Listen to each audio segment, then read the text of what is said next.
पहले मैं प्रशांत देव आपके पास आ रही हूं क्योंकि कल इलेक्शन कमीशन के सूत्रों के हवाले से जो ये खबर आई है, सबसे पहले तो कोई प्रतिक्रिया यहां चुनाव आयोग की तरफ से इसको लेकर, क्योंकि बहुत सारे सवाल यहां पर उठ रहे हैं। अगर घुसपैठिए, अगर नेपाली, म्यांमार और बांग्लादेशी अगर रह रहे हैं बिहार में, तो क्या आंकड़े हैं उसके, कोई जानकारी?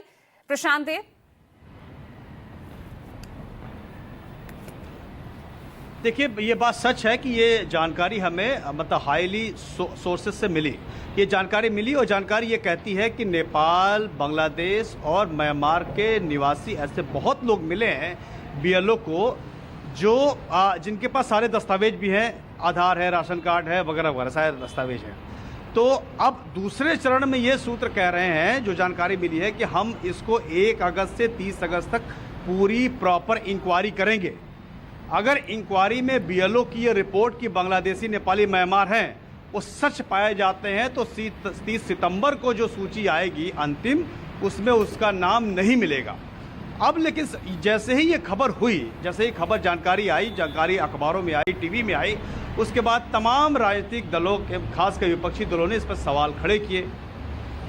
असदुद्दीन ओवैसी ने ट्वीट करके सवाल खड़ा किया कि ये कैसे तय हो रहा है कि जो विदेशी हैं वो कितने हैं और कैसे विदेशी हैं और भारत के नहीं हैं, ये कैसे तय होगा, और चुनाव आयोग ये कैसे तय कर रहा है, ये सवाल खड़ा किया।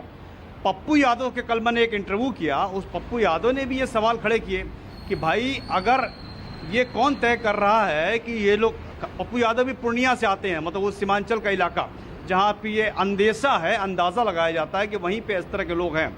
ये अब सवाल ये खड़ा हो रहा है कि अंदाज़ा ये रिपोर्ट कैसे आई है, बीएलओ किस आधार पे कह रहा है, तो ये एक सवाल खड़ा हो गया। अब एसआईआर में जो हो रही थी प्रक्रिया, उससे एक कदम आगे बढ़ करके अवैध निवासियों पे बात आ गई है, और उन अवैध निवासियों का चुनाव आयोग कहता है कि हमें पता चला है बीएलओ के थ्रू, जिसकी हम पड़ताल करेंगे, और पड़ताल करने के बाद ये तय होगा कि वोटर बनेगा नहीं बनेगा।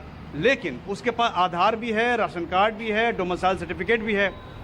तो अब एक नई बहस जरूर शुरू हो गई है, और आज हम कोशिश करेंगे चुनाव आयोग से ये जानने की कि ऐसे कितने डेटा मिले, कितनी संख्या है, कहाँ है, किस आधार पे है, वो भी हम जानने की कोशिश करेंगे। यही काम होता है, जो खबर आती है फिर उसकी जो प्रतिक्रिया होती है उस पर हम जवाब चाहते हैं। लेकिन जिस तरीके से एक नई बहस शुरू हो गई है, जिसको कि सुप्रीम कोर्ट में भी ये सवाल खड़े हुए थे, लेकिन चुनाव आयोग कहता है कि हमारा जो पूरा प्रोसेस है वो नई मतदाता सूची बनाने का है एसआईआर के मैंडेट के हिसाब से। पुराना सब भूल जाइए, ये एक हमारे पास नया मैंडेट है, नया कानूनी अधिकार है, जिससे हम एक नई लिस्ट बना रहे हैं, जिसको पहले भी उन्होंने कहा कि वैध मतदाता सूची हम बना रहे हैं, और उसी प्रक्रिया में ये सब कुछ हो रहा है। उस वैध मतदाता सूची बनाने में हमारे पास एक रिपोर्ट आई है बीएलओ के थ्रू। बीएलओ जो स्टेट गवर्नमेंट का आदमी है, चुनाव आयोग के लिए ऐसे मौके पर काम करता है, और फाइनल डिसीजन ईआरओ लेगा, यानी कि सब डिविजनल मजिस्ट्रेट लेगा। लेकिन इसकी चुनाव आयोग पड़ताल करेगा 30 दिन के अंदर। ठीक है। अब ये एक नया मुद्दा आ गया। मैंने 2 लोग, ओवैसी का बहुत से बयान है, तो अब सवाल उठता है कि ये वाकई है कि उसका चुनाव आयोग हो सकता है कि जवाब दे दे कि चलिए, इंतजार रहेगा चुनाव आयोग इस खबर का कब तक जवाब देता है, जो यहाँ पर सवाल उठाया गया है सूत्रों के हवाले से जो ये खबर आई है।